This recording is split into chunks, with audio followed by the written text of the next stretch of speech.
Hi, my name's Phil. I like talking about politics, and in this video I'd like to discuss how a couple of senior members of the outgoing government have tied themselves in knots over taxation as they try to somehow blame Labour for the taxes they've been increasing, which just draws attention to the fact that the Tories are the party of tax increases. In fact, such is the very obvious historical evidence that it is the Conservative Party which actually raises tax rates. Whenever they accuse Labour of tax and spend, Labour should really fight back and hang on a minute, you're the party of tax and spend, you tax workers and you spend on your rich mates. There are a few lines I'd specifically like Labour to use. Like, for example, the Tories keep justifying the recent increases in taxation in terms of, it's the pandemic. Oh, yeah, we had to put taxes. It was all the pandemic. A couple of things to say about this. First, the tax rate had already increased a lot between 2010 and 2019, before the pandemic. Second, a lot of the money was wasted on dodgy contracts for mates of the Tories. Tens of billions, at least, was wasted.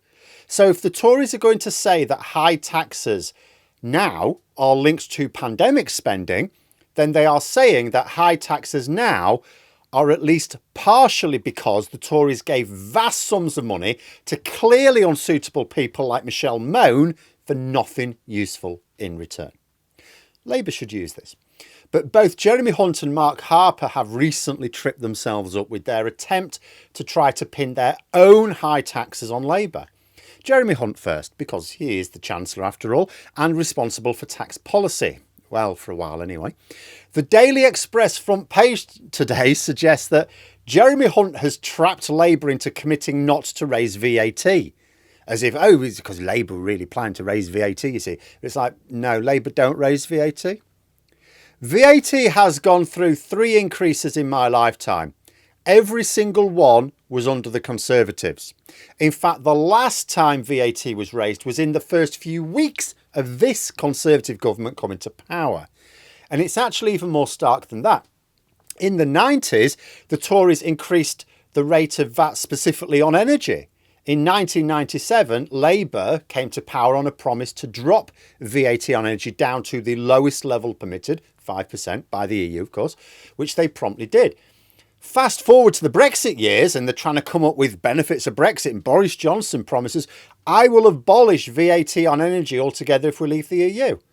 He did not do this. But Labour did not just lower the VAT on energy when they were in power, they temporarily lowered the base rate of VAT after the banking crisis, specifically to leave more money in ordinary people's pockets and stimulate the economy. A focus on ordinary people instead of billionaires. And it worked because, do you know what? If you give more ordinary people money, they spend it. If you give billionaires more money, where does it go? Out the country. And it attracted a lot of plaudits afterwards. So the provable fact of the matter is the Tories are the party who increase VAT and always do. They've done it under Thatcher, under Major, under Cameron. Labour have never done so.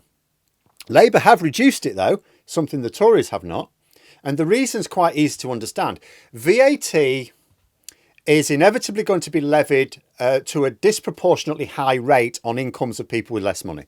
And that is because if you're on a low to moderate income, you probably spend everything that comes in, you probably spend. You probably don't have very much, if anything, left at the end of the month.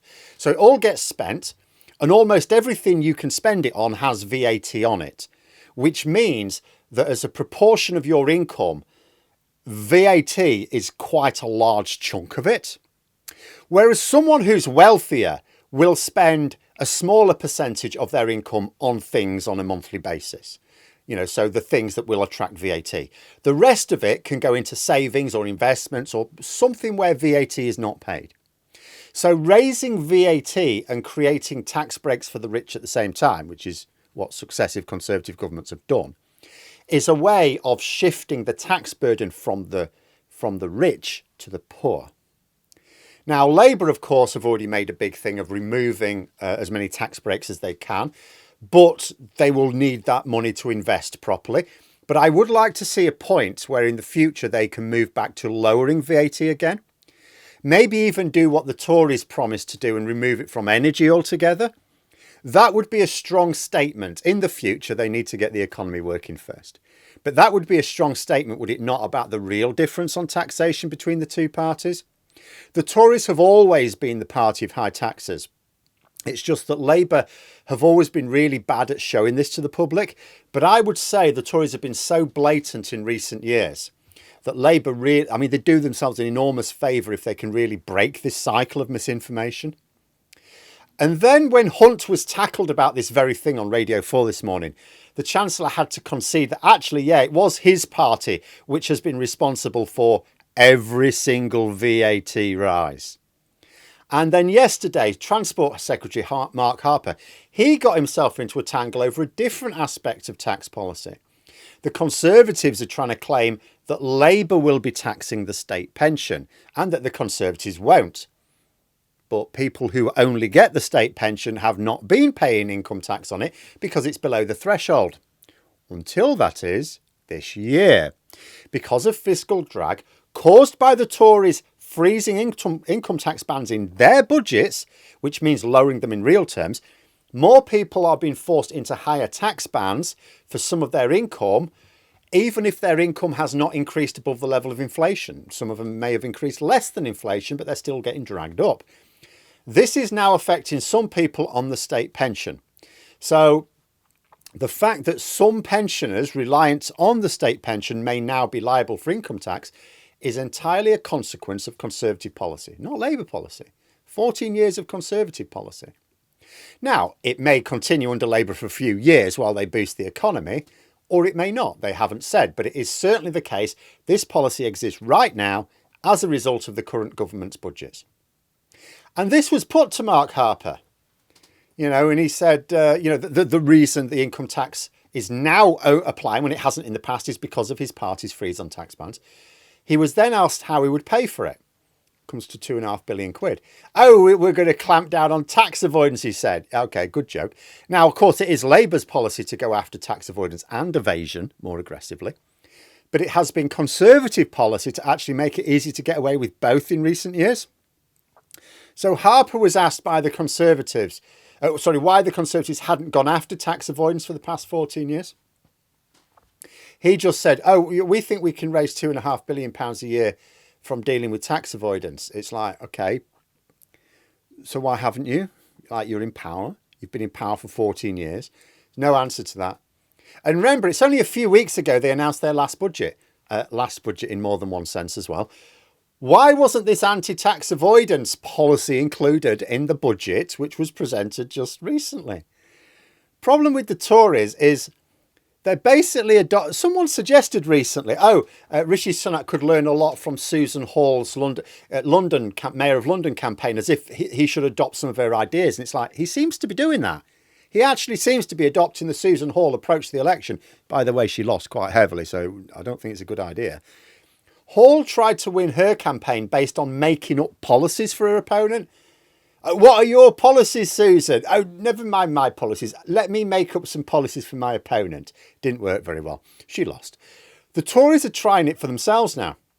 They're making up Labour's tax policies. But it only invites people to ask why the Tories are the ones who have actually implemented these policies. And if they don't like them, why didn't they change them at some point in the last 14 years? Remember, these policies that the Tories are now saying are bad, income tax on people reliant on the state pension and, tax avoidance, that's bad apparently now. Well, those were policies that were in their budget that was presented just March this year, 2 months ago. It's almost like the line, isn't it? Just like in 1992, they cut taxes a little bit just before the election, and then they promised more tax cuts to follow. And then they won. What is the first thing they did? They put those taxes right back up again. But it would seem that whenever senior Tories are being questioned about their tax strategy in this campaign, they are tying themselves into knots. It's no wonder the Daily Mail's front page today was about Lord Lucan, a scandal which happened before I was born. They obviously didn't dare publish anything close to the news, all a bit of a disaster area for them. But there we are. Those are my thoughts. If you enjoyed the video, please subscribe for further content and click the like button. You can also sign up for memberships if you'd like to support the channel further. Thanks for watching. Until next time, I'll see you later.